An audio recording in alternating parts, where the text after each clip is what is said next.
Shri Sanjay Singh. Sir, you have 14 minutes. धन्यवाद मान्यवर, आपने इस महत्वपूर्ण विषय पे मुझे अपनी बात कहने का मौका दिया। सदन में माननीय शिक्षा मंत्री जी भी हैं और आज जब हम लोग शिक्षा के बारे में बात कर रहे हैं तो बाबा साहब डॉक्टर भीमराव अंबेडकर जी को याद करना बहुत आवश्यक है। बाबा साहब डॉक्टर भीमराव अंबेडकर जी ने कहा था, शिक्षा शेरनी का वो दूध है जो जितना पिएगा उतना दहाड़ेगा। अगर भारत शिक्षित बनेगा तभी विकसित बनेगा मान्यवर। शिक्षित भारत ही विकसित भारत बन सकता है। लेकिन वास्तव में इस शिक्षित भारत की सच्चाई क्या है? हो सकता है कि सरकार ने अपनी ओर से बड़े बड़े दावे किए हों, बजट में बड़ी बड़ी घोषणाएं की हों, लेकिन जमीन पर उसकी सच्चाई क्या है, यह आपके माध्यम से सरकार को और देश को जानना जरूरी है। मान्यवर, सबसे पहले मैं आपके सामने पूरे देश में ड्रॉप आउट स्टूडेंट का आंकड़ा रखना चाहता हूं। वर्ष 2022-23 और 23-24 में पूरे हिंदुस्तान के अंदर, पूरे भारत में 54,77,223 बच्चों ने सरकारी स्कूल की शिक्षा छोड़ी है मान्यवर। 54,77,223 बच्चों ने, और ये बच्चे एक कक्षा से लेकर 8वीं कक्षा तक के बच्चे। इनमें आसाम का अगर आंकड़ा पढ़ें तो 3,58,075 बच्चों ने सरकारी स्कूल की शिक्षा छोड़ी है।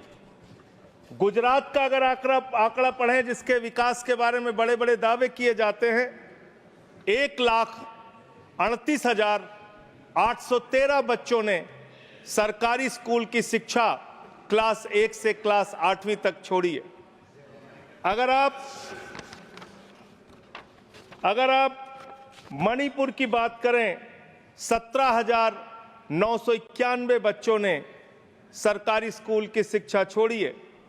अगर आप मेघालय की बात करें, 65,532 बच्चों ने सरकारी स्कूल की शिक्षा छोड़ी है। अगर आप राजस्थान की बात करें, 8,99,240 बच्चों ने सरकारी स्कूल की शिक्षा छोड़ी है। और अगर आप उत्तर प्रदेश की बात करें तो 7,41,626 बच्चों ने सरकारी स्कूल की शिक्षा छोड़ी है। दिल्ली का आंकड़ा मैं जान रहा था कि हमारे भाई दिल्ली का आंकड़ा जरूर पूछेंगे, इसलिए बोलना जरूरी है। दिल्ली का आंकड़ा, दिल्ली में वर्ष 2022-23 और 23-24 का मिला के अगर आप आंकड़ा देखेंगे, इनका ही आंकड़ा है सरकार का, मैं चाहता हूं पढ़ भी लेंगे हमारे साथी। 7,000 बच्चों ने सरकारी स्कूल की शिक्षा छोड़ी है। ये आंकड़े मान्यवर बहुत चौंकाने वाले, बहुत परेशान करने वाले और ये बताने वाले हैं कि सरकारी स्कूल से किस तरह से पूरे देश में शिक्षा छोड़ के बच्चे अपने घर पर बैठ रहे हैं। और इसमें भारतीय जनता पार्टी के शासित राज्यों के बारे में जो मैंने आंकड़ा पढ़ा है वो निश्चित रूप से चौंकाने वाला है। इनको इसकी ओर ध्यान देना चाहिए। दूसरा मामला आता है मान्यवर पेपर लीक की घटनाएं कितनी हुई पूरे देश में? पिछले 7 वर्षों में 70 एग्जाम ऐसे हैं, 70 परीक्षाएं ऐसी हैं जिसमें पेपर लीक हुआ। 70 परीक्षाएं मान्यवर। कितने परिश्रम से एक कांस्टेबल की परीक्षा के लिए एक बेरोजगार नौजवान अपनी तैयारी करता है। कितने परिश्रम से एक क्लर्क की नौकरी के लिए, एक पीसीएस आईएएस की नौकरी के लिए, कितने परिश्रम से अपने घर की जमीन बेच के एक नौजवान परीक्षा की तैयारी करता है लेकिन पेपर लीक हो जाता है। कहीं मेडिकल में दाखिला लेना हो, उसके एग्जाम में, नीट की परीक्षा में पेपर लीक, कहीं नौकरी के लिए कोई परीक्षा दे रहे हैं, क्लर्क की, कांस्टेबल की, उसके पीछे पेपर लीक। ये पेपर लीक की घटनाओं के लिए कोई राष्ट्रीय नीति, कोई राष्ट्रीय कानून बनाने की आवश्यकता है जिससे पेपर लीक की घटना रोकी जा सके। मैं पेपर लीक से प्रभावित होने वाले छात्रों की संख्या अगर पढ़ूंगा तो पूरे सदन को इसके बारे में अफसोस होना चाहिए। आपका आंकड़ा है 1,70,00,000 नौजवान ये पेपर लीक की घटना से, हमारे बच्चे बच्चियां, छात्र छात्राएं, बेरोजगार नौजवान प्रभावित हुए हैं। और इसमें क्या घोटाला हुआ है?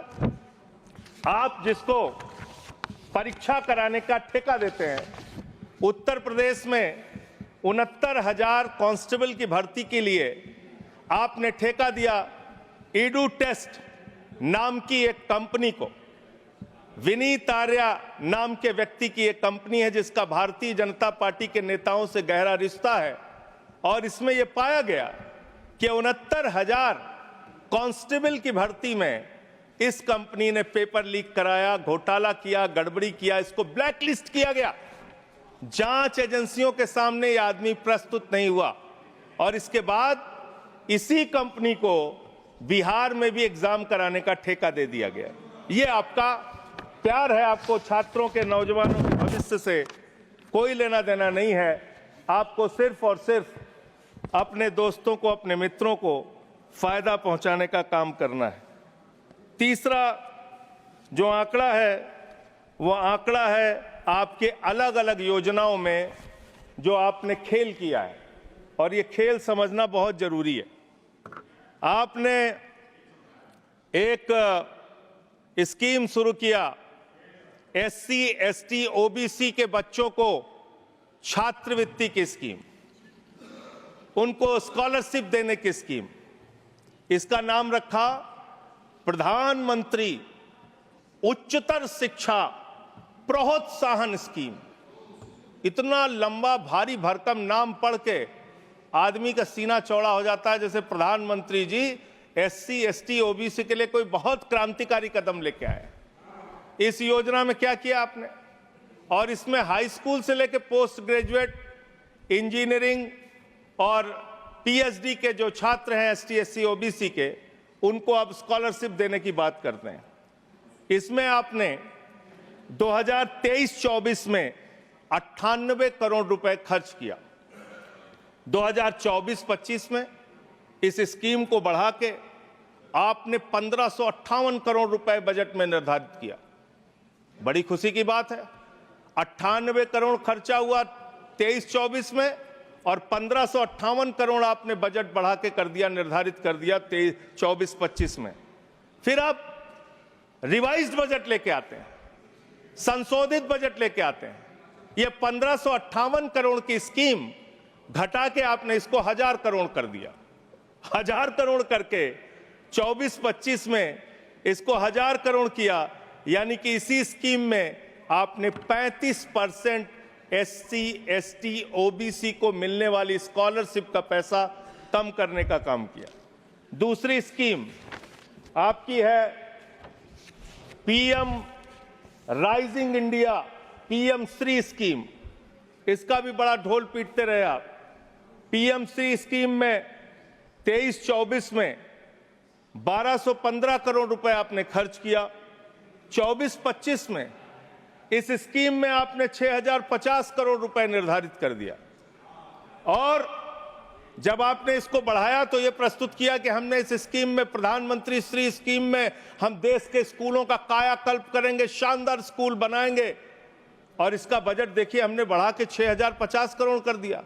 फिर 24-25 में ही आप इसके लिए रिवाइज्ड बजट लेके आए और इसमें करीब करीब 1500 करोड़ रुपए आपने घटा के इसको रिवाइज्ड बजट में 4500 करोड़ रुपए कर दिया। करीब करीब 25% बजट आपने PM श्री स्कीम का कटौती कर दिया।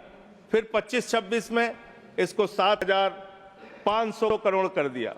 फिर आप एक स्कीम लेके आए, प्रधानमंत्री उच्चतर शिक्षा अभियान। इस स्कीम के अंदर 23-24 में आपने 186 करोड़ रुपए खर्च किया, 24-25 में फिर इसको बढ़ा के आपने 815 करोड़ रुपए कर दिया। फिर इसी साल 24-25 में आप रिवाइज बजट लेके आए जिसमें आपने 920 करोड़ रुपए यानी कि करीब करीब 50% इस बजट का भी पैसा कम कर दिया और फिर 25-26 के लिए 815 करोड़ रुपए जो 24-25 में किया था वही आपने 25-26 के लिए कर दिया। यानी कितना खेल शिक्षा के नीति के साथ, शिक्षा के लिए निर्धारित बजट के साथ कितना बढ़िया खेल किया आपने।